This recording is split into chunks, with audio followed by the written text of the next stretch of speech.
Que le nom du Seigneur soit béni. Notre Dieu qui n'a pas changé, qui est le même hier, aujourd'hui et éternellement. Je vous salue au nom de Jésus de Nazareth. Je suis votre humble serviteur, apôtre Élisée Zama. Je voudrais, chers amis, sur ordre de Dieu, partager mon expérience personnelle avec vous.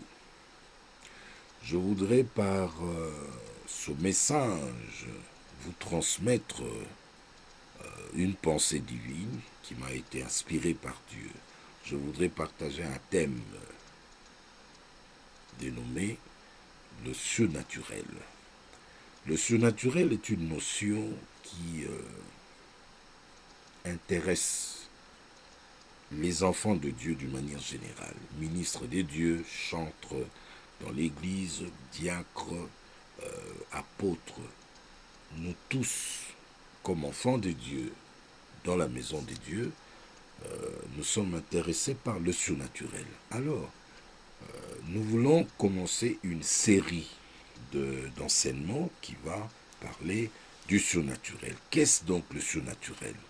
L'origine du surnaturel, le contexte exploité du surnaturel dans la Bible, le mystère caché du surnaturel, les atouts du surnaturel, les exigences du surnaturel, l'impact positif du surnaturel dans la vie ou dans le ministère, le danger de l'incompréhension du surnaturel, la mauvaise interprétation du surnaturel. Voilà une série d'enseignements que nous voulons mettre à la disposition des élus de Dieu, des enfants de Dieu, de ceux-là qui ont soif de connaître Dieu.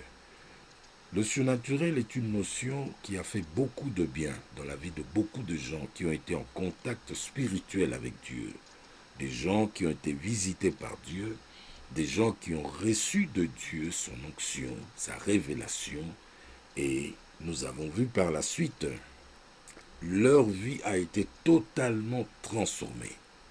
Et de l'autre côté aussi, nous avons constaté que le surnaturel mal interprété par des chrétiens et des ministres de Dieu a fait que finalement la porte du ténèbre soit ouverte. Beaucoup de gens se sont lancés à l'occultisme par ignorance.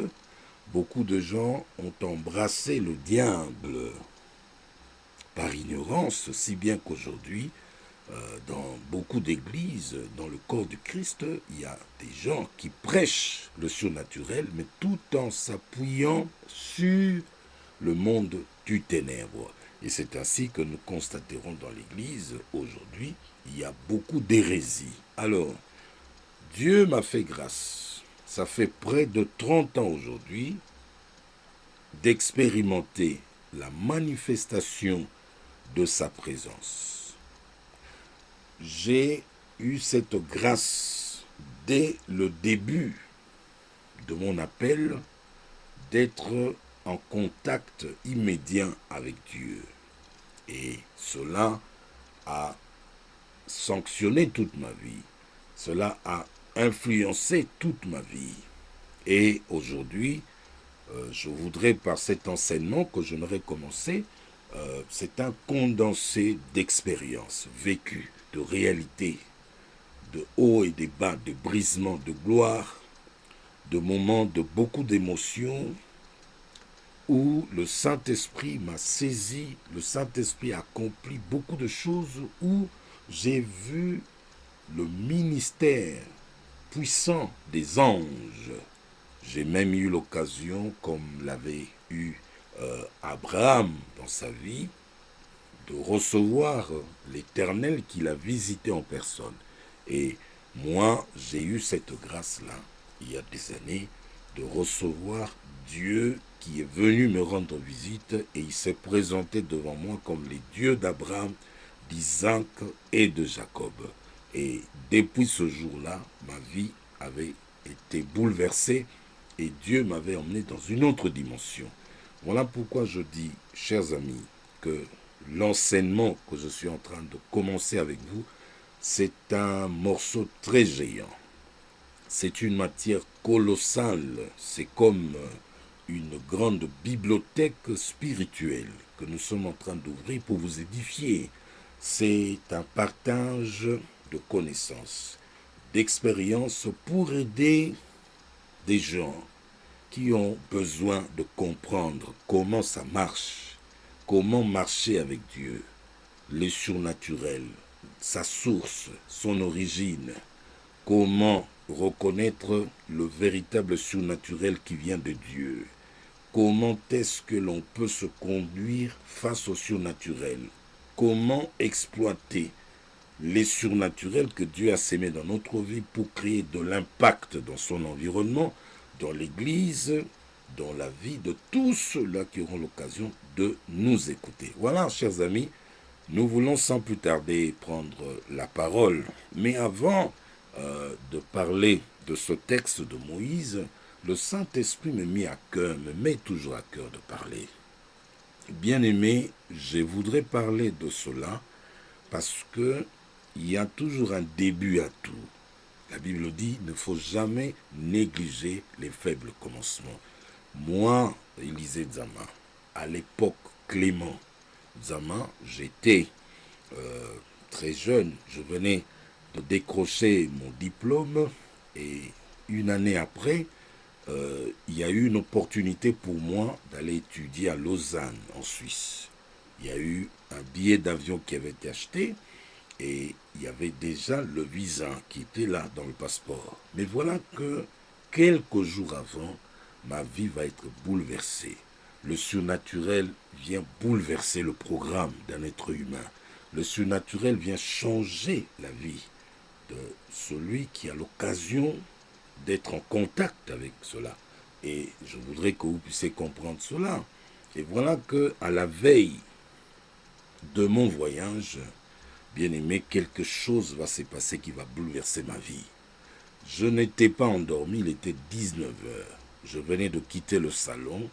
Je suis entré dans ma chambre, je fermais la porte à clé. Et comme à l'époque, nous étions encore jeunes, nous avions un lit en étage. Mon jeune frère Germain était au-dessus et moi j'étais en bas. À peine 2-3 minutes sur le lit, je n'étais pas endormi, mais j'avais les yeux fermés. J'ai vu une lumière qui va entrer dans la chambre où je me trouvais. Et c'était à l'angle droit.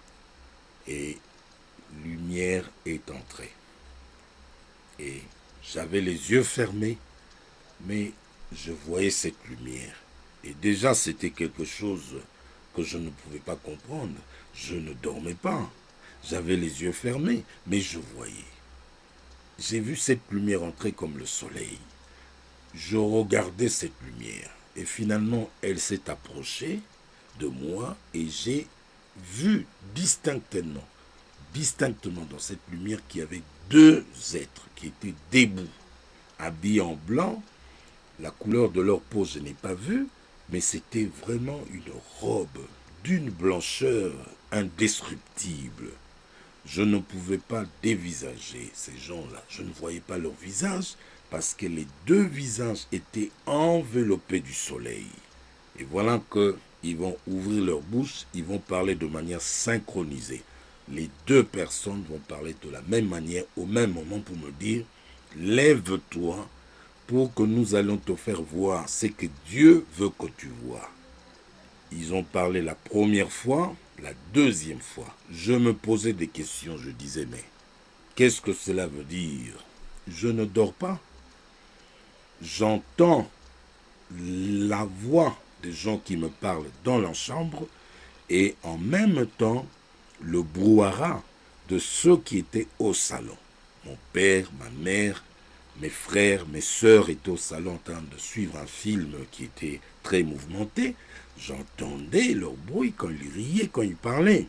Alors vous voyez que ce brouhaha du salon qui me parvenait dans la chambre, je pouvais savoir que ça c'est la voix de mon père, ça c'est ma mère. Donc je ne dormais pas. Et en même temps, ce phénomène surnaturel qui était dans ma chambre, des êtres célestes qui me sont apparus, que je ne connaissais pas. Ils m'ont dit cela 3 fois. Je ne voulais pas me lever, j'avais peur. Je me disais, mais c'est quel phénomène? Les yeux fermés, des êtres dans la chambre en train de me parler, et cette lumière comme le soleil, ça me dépassait. J'avais eu peur. Les deux m'ont tenu. Celui qui était à ma gauche m'a tenu par la main gauche. L'être qui était dans le mur à ma droite m'a tenu de la main droite. Ils m'ont tiré. Bien-aimé, j'étais allongé, visage regardant le plafond. Je me suis retrouvé accroupi sur mon lit. Je ne dormais pas. C'était là la toute première fois dans ma vie que je puisse entrer en contact. Arrête de lancer. Oui, chers amis, c'était extraordinaire. Cela m'a dépassé, bien-aimé. Comprenez mon émotion tout à l'heure quand je suis en train de décrire ce que j'ai vécu il y a près de 30 ans. Oh, chers amis, ma vie était bouleversée. Je vous le dis et je le répète, que j'ai dormi et je me suis retrouvé accroupi sur mon lit. Et quand je me suis réveillé, j'ai ouvert les yeux. Quand j'ai vraiment ouvert les yeux, je ne dormais pas, mais quand j'ai ouvert les yeux, je trouvais que ce n'était pas de l'histoire. Ce n'était pas un songe parce que je ne dormais pas. Et d'ailleurs, mon jeune frère qui était au-dessus, qui dormait au-dessus de ma tête, va se pencher et me posera la question, qu'y a-t-il? Je dis, il n'y a rien. Alors la peur avait envahi mon être. Bien-aimé, le surnaturel est mystérieux. Des êtres qui étaient suspendus dans les airs, des êtres qui étaient suspendus au-dessus de ma tête, je les voyais. Et pourtant, le lit en étage, mon petit frère était au-dessus, je ne l'ai même plus vu, je ne sais pas là où il était parti. Et pendant que ces êtres me parlaient, mon frère était là, il n'a pas entendu. Et ce jour-là, ma vie va changer. Ce jour-là, mon être sera bouleversé. J'ai été en contact avec les envoyés de Dieu. J'ai été en contact avec les surnaturels, les corps célestes qui sont entrés dans ma famille, dans ma maison. Et pendant que tout cela se passait, aucun membre de ma famille ne le savait. Voilà pourquoi j'aimerais vous dire, chers amis, vous qui me suivez en ce moment, je voudrais vous dire que le surnaturel, c'est ce qui est au-dessus de possibilités de la nature. Le surnaturel, c'est ce que l'on ne peut expliquer à partir de la nature. C'est extraordinaire. Le surnaturel dont je voudrais vous parler, c'est ce qui relève de Dieu, d'une puissance divine. Le surnaturel, c'est ce qui dépasse la nature ou la nature d'un être. Ce qui relève de pouvoir de Dieu. C'est mystérieux. Le surnaturel, c'est ce qui défie la raison et est mystérieux. Voilà pourquoi nous allons prendre maintenant la Bible dans Exode chapitre 3. Exode chapitre 3, nous commençons au verset 1er et nous allons évoluer plutôt de la manière que le Saint-Esprit va nous guider. Nous lisons. Moïse faisait paître le troupeau de Jéthro, son beau-père, sacrificateur de Madian, et il mena le troupeau derrière le désert et vint à la montagne des dieux à Horeb. L'ange de l'Éternel lui apparut dans une flamme de feu au milieu d'un buisson. Moïse regarda et voici, le buisson était tout en feu et le buisson ne se consumait point. Moïse dit, je veux me détourner pour voir quelle est cette grande vision et pourquoi le buisson ne se consume point. L'Éternel vit qu'il se détournait pour voir, et Dieu l'appela du milieu du buisson et dit, Moïse, Moïse, et il répondit, mais voici. Dieu dit, n'approche pas d'ici, ôte tes souliers de tes pieds, car le lieu sur lequel tu te tiens est une terre sainte. Et il ajouta, je suis les dieux de ton père, les dieux d'Abraham, les dieux d'Isaac, les dieux de Jacob. Moïse se cacha le visage car il craignait de regarder Dieu. Alléluia. Bien-aimés dans le Seigneur, nous allons à l'essentiel. Nous connaissons l'histoire de Moïse, comment est-ce qu'il est né en Égypte dans une période où une mesure était tombée d'éliminer tous les enfants mâles des Hébreux.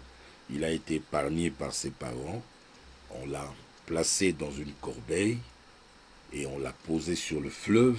Dieu, dans sa providence, a conduit Moïse au devant de la fille de Pharaon, qu'il a repêchée de cette eau, et c'est elle qui baptisera Moïse de ce nom de Moïse qui veut dire tirer deux eaux. Moïse a grandi dans le palais royal. Moïse était un prince en Égypte. Moïse a été enseigné.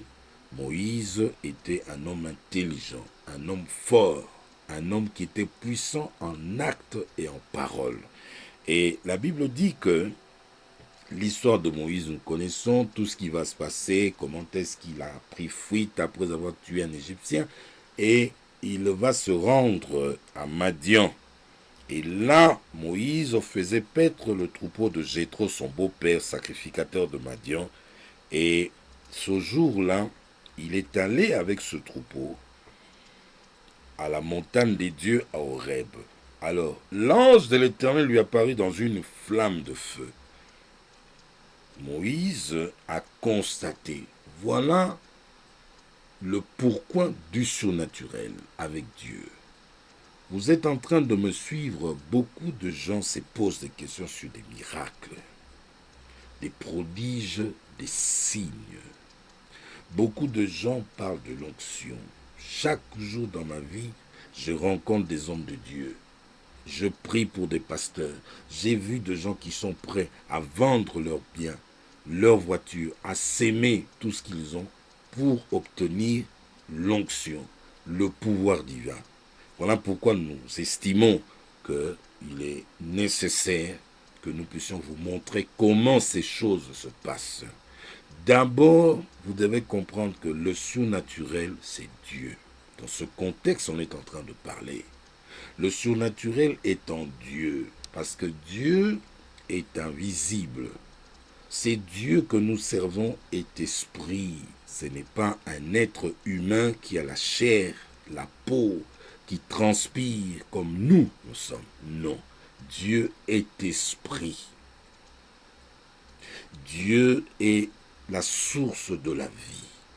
Dieu est créateur de toutes choses. Dieu n'a ni commencement ni fin. Il est le premier et le dernier. On l'appelle l'ancien des jours. Dieu, son âge n'est pas connu. Dieu est éternel. Dieu, c'est celui-là qui dit un mot et la chose arrive. C'est Dieu-là voulait parler à Moïse. Et il va utiliser un moyen qui surpasse l'entendement de Moïse. Moïse était habitué en Égypte, là où il y avait les dieux soleil, là où il y avait les dieux de fécondité, il y avait plusieurs dieux là-bas. C'était un milieu occulte. L'occultisme battait son plein là-bas. Et Dieu va se servir du surnaturel pour attirer l'attention de Moïse. Qu'est-ce que Dieu va faire? Une flamme du milieu d'un buisson. Ce buisson qui était encore naturel, ce buisson qui gardait ses feuilles naturelles, ne pouvait pas se consumer. Mais quand Moïse a vu ce phénomène, il a vu cela, ça a dépassé son entendement. Voilà pourquoi je me redire que le rôle du surnaturel dans le travail que nous sommes en train de faire, c'est de dévoiler la nature de ce que Dieu est. Le rôle du surnaturel, c'est de défier la raison de l'être humain dans sa faculté qu'il a de connaître et de juger. Si c'était un appel ordinaire, Moïse n'allait pas se détourner. Mais c'est parce qu'il a constaté que ce qui s'est passé là était surnaturel, n'était pas naturel. Bien aimé, il y a aussi un exemple qui me vient à l'esprit, c'est l'exemple de Moïse, de Pierre plutôt. Vous savez pourquoi Pierre a accepté de suivre le Seigneur? C'est à cause du surnaturel. Il était avec ses amis, ils ont travaillé toute une nuit, ils n'ont rien attrapé comme poisson. Vous savez, Simon était un expert de pêche. Ils n'ont rien trouvé. Après avoir donné la barque à Jésus qui a prêché la parole de Dieu, en utilisant cette barque-là, il va leur demander d'aller en eau profonde, de jeter leur filet. Et Pierre a dit, Simon, nous avons travaillé toute la nuit, nous n'avons rien trouvé, mais sur ta parole, nous allons le faire. Ils ont jeté et c'était un miracle. Vous voyez, le surnaturel, dans l'évangélisation, dans le travail de gagner d'âme, l'Église a besoin de ce surnaturel en permanence. L'Église a besoin que Dieu manifeste sa divinité. C'est dans la manifestation du surnaturel que l'homme voit sa faiblesse et ses limites et s'incline devant l'autorité de Dieu. Les pêcheurs ayant soutiré leur filet, ils ont constaté que depuis qu'ils ont commencé la pêche, ils n'ont jamais fait une telle pêche. C'était la pêche miraculeuse. Et c'est cela qui va faire que Simon puisse incliner sa volonté, son intelligence et sa sagesse devant Dieu. Mon Seigneur, mon Dieu. Vous voyez? Et Jésus a dit, suis-moi et je ferai de toi pécheur d'hommes. À chaque fois dans la Bible que Dieu a manifesté le surnaturel, c'est justement pour signaler qu'il est souverain. C'est pour démontrer qu'il est créateur. C'est pour démontrer qu'il est au-dessus de tout. Le surnaturel est venu pour témoigner que Dieu est Dieu et il restera Dieu. Voilà, chers amis, c'est une introduction que nous commençons dans ce message. Nous allons parler davantage du surnaturel, nous allons approfondir le surnaturel parce que nous sommes en train de servir un Dieu qui est surnaturel. C'est Dieu qui a quitté le ciel, est venu marcher au milieu des hommes, appelé Jésus-Christ, est né d'une femme. Et cette femme était vierge et n'avait pas connu d'homme. J'aimerais que vous puissiez vous mettre un peu à la place de son fiancé Joseph. Qu'est-ce que les gens pouvaient dire dans cette société? Quel était le sentiment des parents de Marie qui connaissaient que leur fille était vierge? Et si jamais on pouvait l'amener chez un médecin vérifier, je crois que le médecin pourrait vérifier et confirmer qu'elle était vierge. Mais comment est-ce qu'une vierge pouvait être grosse? Ça, c'est le surnaturel. Voilà pourquoi je voudrais vous encourager à avoir soif, à avoir faim de ce message du surnaturel, parce que l'évangile que nous sommes en train de prêcher, c'est l'évangile de paix, de grâce et du surnaturel. Celui qui nous a dotés du Saint-Esprit, il l'a fait de manière surnaturelle. Sa naissance a été surnaturelle parce que même le spermatozoïde de l'être humain n'a pas contribué à façonner le zygote, le fœtus qui va se développer en enfant. Jésus est né miraculeusement. C'est surnaturel. Son ministère était surnaturel. Tout ce qu'il a fait était surnaturel. Sa mort, sa résurrection, surnaturelle. Son ascension est surnaturelle. Et le retour de Jésus, son avènement dans les airs sera surnaturel parce que, à un signal donné, à la voix d'un archange, au son de la trompette, les morts en Christ ressusciteront premièrement et ensuite nous les vivants dans le Seigneur, nous serons enlevés et nous irons en leur rencontre dans les airs. Vous voyez que tout ce qui caractérise Jésus, notre Maître, est surnaturel. Voilà pourquoi nous concluons en disant que l'Église de Jésus, ne sont pas les bâtiments. L'Église de Jésus de Nazareth, c'est l'ensemble de gens qui sont sauvés, qui sont scellés du Saint-Esprit, qui forment un corps. C'est surnaturel. Alors tout ce que Jésus a résolu de faire dès les débuts avec les apôtres dans l'Église primitive était surnaturel. Tout ce que nous sommes appelés à faire aujourd'hui au nom du Seigneur restera surnaturel. Voilà pourquoi je vous dis que l'Église est un organisme vivant et surnaturel. Et dans l'Église, tout ce qui doit se passer est surnaturel. Les guérisons surnaturelles, la gloire surnaturelle, la prospérité surnaturelle, la sagesse surnaturelle. Tout est extraordinaire, tout est mystérieux lorsque nous avons pleinement confiance au Seigneur. Voilà, nous voulons prier pour les gens qui nous suivent en ce moment, afin que Dieu vous donne la soif du surnaturel. Prions le Seigneur. Père éternel, tu es merveilleux. Tu n'as pas changé, tu es le même hier, aujourd'hui, éternellement. Tu nous apprends aujourd'hui, dans ce premier message d'introduction, que tu es surnaturel dès le commencement. Et c'est de manière surnaturelle que tu te révèles aux hommes, et c'est de manière surnaturelle que l'Église, corps du Christ, est appelée à exister.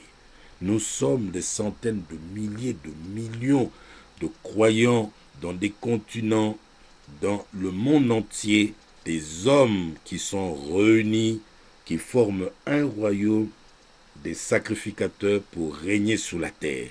C'est toi qui les as inscrits dans le livre de vie, tu le connais. Seigneur, je prie en cet instant que cette femme ou cet homme, serviteur de Dieu, enfant de Dieu, ou païen qui aura l'occasion de suivre ce message, soit éclairé comme nous avons été éclairés. Je prie, Seigneur, que de manière surnaturelle, tu lui parles dans une vision, dans un songe, que de manière surnaturelle, ta lumière entre dans sa vie, que sa vie change, qu'il quitte le ténèbre. Je prie que de manière surnaturelle, même ceux qui ont des problèmes, qui ont écouté ce message, à l'instant où je suis en train de parler, Jésus, que tu donnes la guérison pour celui qui est malade, quel que soit le nom de cette maladie, mais nous savons que tu es le médecin de médecins. Tu nous traites de manière surnaturelle. Seigneur, opère un miracle pour celui qui a le cancer de sang, de l'utérus, de n'importe quelle partie de son corps. Opère un miracle de manière surnaturelle.